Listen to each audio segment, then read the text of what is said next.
Hello दोस्तों, आप सभी का स्वागत है आपके अपने यूट्यूब चैनल सोम अकेडमी पर।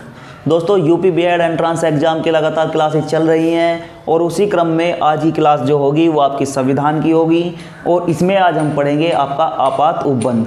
देखिए, आपात उपबंध के बारे में हम यहाँ पर पढ़ेंगे। दोस्तों, यदि आपको यूपी बीएड एंट्रेंस एग्जाम से संबंधित प्रैक्टिस सेट हल करने हैं, मॉक टेस्ट हल करने हैं, तो आप हमारी डिस्क्रिप्शन में, इस वीडियो के डिस्क्रिप्शन में हमने जो है आपको वेबसाइट का लिंक दिया हुआ है, वहाँ पर क्लिक करके आप हमारे मॉक टेस्ट तक जा सकते हैं। बहुत अच्छे मॉक टेस्ट हैं, आपको परीक्षा में बहुत ज़्यादा लाभ उनसे होगा। तो दोस्तों, यहाँ पर स्टार्ट करते हैं हम आपात उपबंध। यहाँ से आपका जो है 1 या 2 क्वेश्चन तक जो है हर कंपटीशन के एग्जाम में आपसे पूछे जाते हैं निश्चित। तो दोस्तों, यहाँ पर स्टार्ट करते हैं चैप्टर को। देखिए, आपात उपबंध भारत के संविधान के भाग, सबसे पहले हम बात करेंगे भाग 18 और अनुच्छेद आपका जो है 352 से लेकर जो है 360 तक दिए हुए हैं। 352 से 360 तक दिए हुए हैं।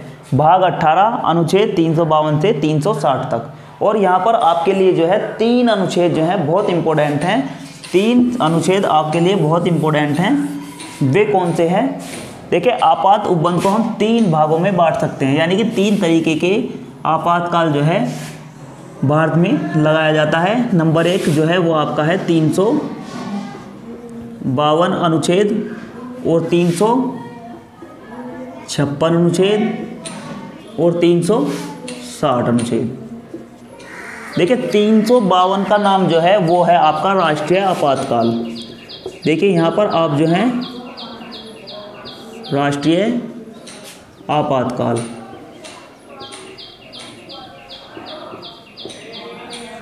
इसका नाम जो है आपका वो है, यहाँ पर मात्रा इधर जाइए,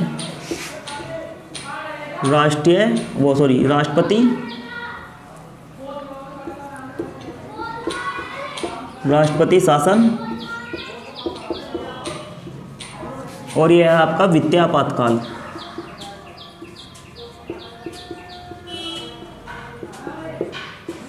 तो 3 तरीके के आपातकाल आपको भारत में देखने के लिए मिलते हैं। नंबर 1 राष्ट्रीय आपातकाल, दूसरा राष्ट्रपति शासन और तीसरा वित्तीय आपातकाल।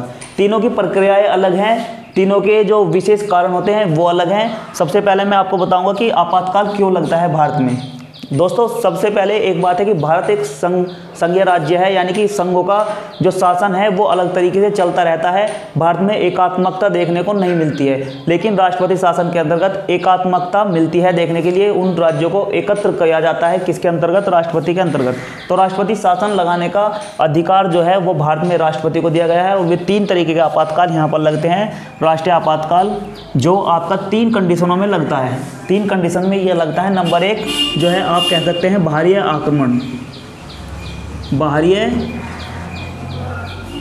आक्रमण, नंबर 2 सशस्त्र विद्रोह,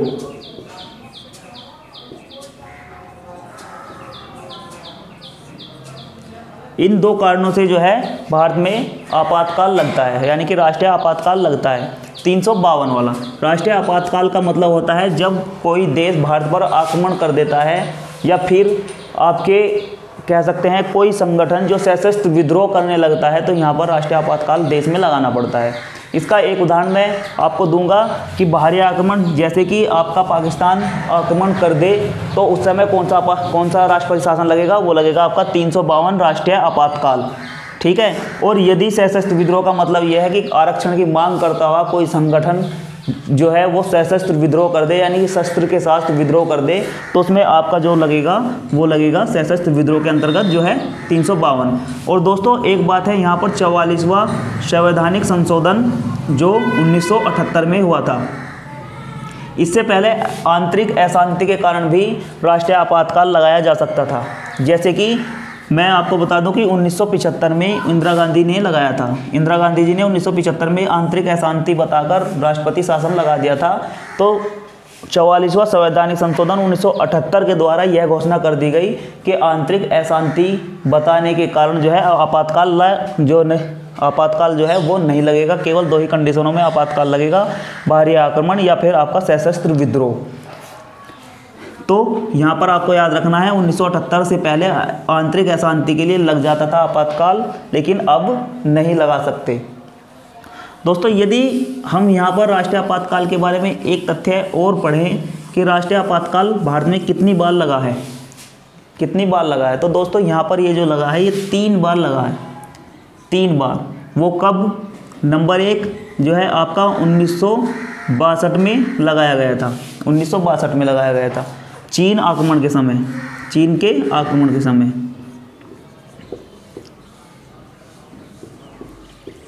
नंबर 2 1971 में लगाया था, यहाँ पर आपका पाकिस्तान के साथ जब जो है बांग्लादेश बना था, पाकिस्तान युद्ध, जब बांग्लादेश का निर्माण किया था 1971 में, हमने जो है पूर्वी पाकिस्तान को जीत लिया था और उसका बना दिया था इंदिरा गांधी जी ने, क्या? बांग्लादेश।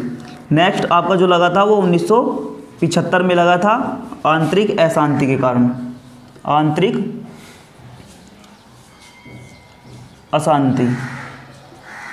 तो दोस्तों तीसरी बार जो लगा था इस तरीके से अब नहीं लग सकता है, बाकी 2 बार जो है ये लगा है। आपको याद रखना है कि 1965 के युद्ध के समय आपातकाल नहीं लगा था, क्योंकि 1962 वाला आपातकाल ही उस समय जो है कह सकते हैं देश में लागू था। नेक्स्ट 1971 में जो है पाकिस्तान युद्ध के समय लगा। तो 3 बार जो है आपातकाल भारत में लगा है। राष्ट्रपति शासन की बात करें तो अनेकों बार कह सकते हैं, लगभग 150 बार जो है लग चुका है। और वित्तीय आपातकाल भारत में 1 बार भी नहीं लगा है। वित्तीय आपातकाल के बारे में आपको यह तथ्य याद रखना है। दोस्तों एक क्वेश्चन यहाँ पर जो है आपसे पूछा जाएगा कि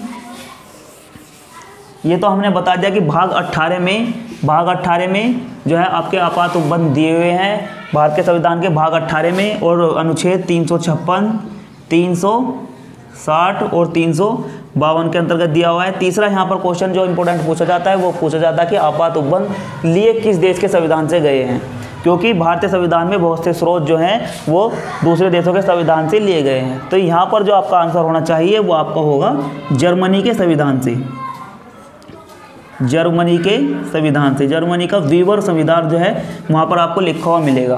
दोस्तों यहाँ पर राष्ट्रीय आपातकाल और राष्ट्रपति शासन दोनों यहाँ से लिए गए हैं। यदि राष्ट्रीय आपात पूछा जाता है तो आपका जर्मनी के संविधान से लिए गए हैं, लेकिन वित्तीय आपातकाल के बारे में पूछा जाता है, केवल वित्तीय आपातकाल के बारे में, तो ये आपका अमेरिका के संविधान से लिया गया है।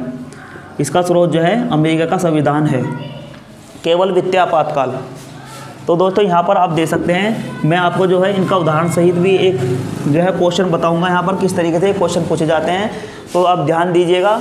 जैसे कि पहला क्वेश्चन आपसे इस तरीके से पूछा जा सकता है कि संविधान के किस भाग में किन अनुच्छेदों के तहत आपातकालीन प्रावधान का उल्लेख किया गया है। तो आप अब बता सकते हैं, कमेंट बॉक्स में आप बता सकते हैं।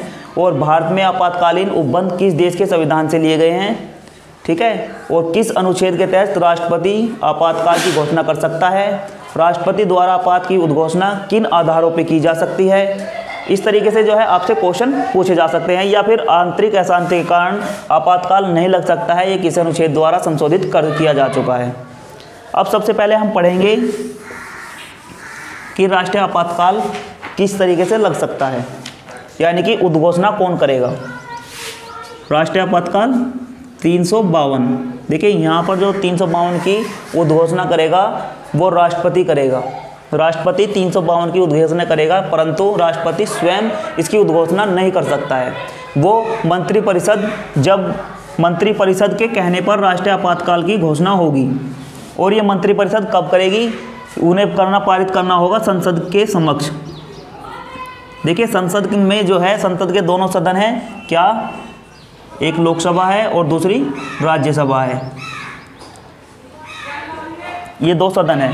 तो यहाँ पे जो है संसद 1 महीने के अंदर जो है अनुमोदन को पारित करना है, यानी कि 1 महीने से ज़्यादा समय नहीं लगना चाहिए उस अनुमोदन को पारित करने के लिए। दूसरी बात यह है कि ये अनुमोदन जो पारित होगा वो कुल सदस्यों के बहुमत द्वारा जो है ये पारित होगा। और दोस्तों सबसे पहले मैं आपको बता दूं कि यदि 245 है किसमें, राज्यसभा की सीट, तो यहाँ पर जो है बहुमत चाहिए, बहुमत द्वारा, यानी कि 50 + 1, केवल बहुमत। द्वारा पारित होगा। और यदि ये है आपका उपस्थित होने का आंकड़ा, जो वहाँ पर उपस्थित व्यक्ति होंगे उस समय अनुमोदन रखना होगा। दूसरी बात यह है कि जो उपस्थित होंगे, यानी कि कह सकते हैं कि 245 राज्यसभा में और 545 लोकसभा में हमेशा उपस्थित नहीं रहते हैं, क्योंकि कुछ कह सकते हैं कि सांसद अनुपस्थित चलते रहते हैं। उन अनुपस्थित सांसदों की संख्या कम होती रहती है। तो यहाँ पर ध्यान देने वाली बात यह है कि बहुमत जरूरी होना चाहिए। इस प्रस्ताव को लाने के लिए बहुमत जरूरी होना चाहिए। दूसरी बात, जब यह पारित हो रहा हो, मान लिया 545 व्यक्तियों में से लोकसभा में कह सकते हैं कि उस समय 300 सांसद थे, तो उनका जो है आपको 2/3 बहुमत होना जरूरी है। 2/3 बहुमत होना जरूरी है। ये उस समय पारित मान लिया जाएगा, उस समय जो है पारित मान लिया जाएगा। तो इस तरीके से पारित होना चाहिए संसद के समक्ष। और उसके बाद जो है मंत्रिपरिषद राष्ट्रपति से कहेगी और राष्ट्रपति कह सकते हैं आपातकाल लगा देंगे। और दोस्तों आपातकाल का समय क्या होगा, तो ये 6 महीने के लिए फिर लग जाता है, 6 महीने के लिए। फिर यदि 6 महीने से अधिक हमें ये बढ़ाना है तो संसद के द्वारा, जैसे हमने एक प्रक्रिया आपको बताई है, उसी प्रक्रिया से फिर से पारित करना होगा और 6 महीने के लिए फिर बढ़ाया जा सकता है। फिर यदि हमें 6 महीने की आवश्यकता और है तो इसी तरीके से अनुमोदन फिर दोबारा पारित करना होगा दोनों सदनों के समक्ष, और ये कह सकते हैं कि 6 महीने के लिए फिर बढ़ जाएगा। तो दोस्तों ये अनंत काल तक हम बढ़ा सकते हैं, अनंत काल तक इसे। और एक चीज़ यहाँ पर देखने वाली बात यह है कि यदि लोकसभा उस समय भंग चल रही हो, यानी कि हमने वह प्रस्ताव राज्यसभाओं को पारित करने के बाद लोकसभा में भेज दिया और लोकसभा उस टाइम जो है भंग चल रही है, यानी कि कह सकते हैं कि इलेक्शन होने वाले हैं, तो क्या होगा कि आपका यहाँ पर टाइम पीरियड जो है वो बढ़ जाएगा। यानी कि लोकसभा जब अपने चुनाव होके आएगी और उसकी पहली बैठक होगी तो उसके 30 दिन के अंतर्गत यहाँ पर इसे पारित करना जरूरी होगा। 30 दिन के अंतर्गत, यानी कि फिर समय पीरियड जो है आपका बढ़ सकता है और सामान्य काल में यह 1 महीने के अंतर्गत ही पारित हो जाना चाहिए। तो ये है आपका राष्ट्रीय आपातकाल के बारे में आपने पढ़ा। दोस्तों इसमें क्या होता है, राष्ट्रीय आपातकाल के अंतर्गत जो है आपके राज्यों की समझ शक्ति जो है वो कह सकते हैं संसद के अंतर्गत चली जाती है, संसद के अंतर्गत चली जाती है और संसद किसी भी मुद्दे पर कानून बना सकती है। राज्यों की कह सकते हैं राज्य सूची के विषयों पर भी कानून बना सकती है संसद। तो ये शक्तियां जो है बढ़ जाती हैं, परंतु वे कानून जो संसद उस समय बनाएगी राष्ट्रीय आपातकाल के हटने के बाद वे परिवर्तन में नहीं रहेंगे। यानी कि कह सकते हैं राष्ट्रपति के हटने के बाद वे कानून भी स्वतः ही खत्म हो जाएंगे। अब बात यहाँ पर हम बात करें दूसरी एक मुद्दे की ओर कि मूल अधिकार पर इसका क्या प्रभाव होता है। मूल अधिकार पर, मूल अधिकार आपको पता होगा कि भाग 3 में दिए हुए हैं। मूल अधिकार अनुच्छेद जो है आपका 12 से 35 तक जो है भारत के संविधान में मूल अधिकार दिए हुए हैं। उन मूल अधिकारों में जो है यहाँ पर देखेंगे तो इसके समय यानी कि राष्ट्रीय आपातकाल के समय 19 अनुच्छेद जो है वो बिल्कुल ख़त्म हो जाएगा स्वतः ही। ठीक है, 20 और 21 ये ख़त्म नहीं होंगे किसी भी कंडीशन में, 20-21 नहीं ख़त्म होंगे और बाकी के जो रह जाएंगे अनुच्छेद, यानी कि आपका 19 और 20-21 निकाल के जो 20-21 निकाल के जो रह जाएंगे वो राष्ट्रपति के कह सकते हैं राष्ट्रपति के हाथ में है कि वो उन्हें ख़त्म करेगा या नहीं करेगा। ये था आपका आपातकाल। तो आपातकाल के बारे में इतनी जानकारी होना बहुत ज़रूरी है आपको, तो ये जो है आपकी परीक्षाओं में पूछा जाता है। अब बात करते हैं 356। तो दोस्तों 356 के बारे में अनुमोदन की बात करें तो ये आपका 2 माह में संसद में को पारित होना चाहिए। नंबर 2 बात आपका राज्यपाल को यह लगना चाहिए कि संविधान के अनुशासन संविधान के अनुसार उस राज्य का शासन चलाना जो है कठिन है, नहीं चल पा रहा है, तो राज्यपाल जो है राष्ट्रपति को कह सकता है राष्ट्रपति शासन लगाने के लिए, और ये लगेगा 356 के अंतर्गत। कह सकते हैं कि संसद में जो है 2 महीने के अंतर्गत ये पारित हो जाना चाहिए संसद के अंतर्गत। यहाँ पर टाइम पीरियड कुछ ज़्यादा है।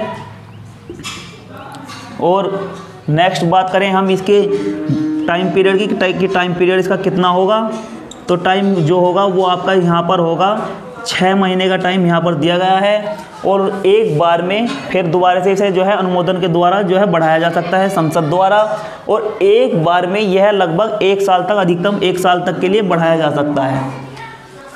पूर्णतः यह 3 साल तक के लिए बढ़ाया जा सकता है, 3 साल से अधिक नहीं बढ़ाया जा सकता। 3 साल के अंतर्गत वहाँ जो है कह सकते हैं कि चुनाव करवाने अनिवार्य होंगे 3 साल के अंदर। बहुत बेसिक आपसे बीएड में एंट्रांस में पूछा जाएगा, तो कह सकते हैं कि अनुच्छेद ही डायरेक्ट आपसे पूछ ले कि राष्ट्रपति शासन का अनुच्छेद क्या है, या फिर आपसे भाग इस तरीके से आपसे पूछ लें।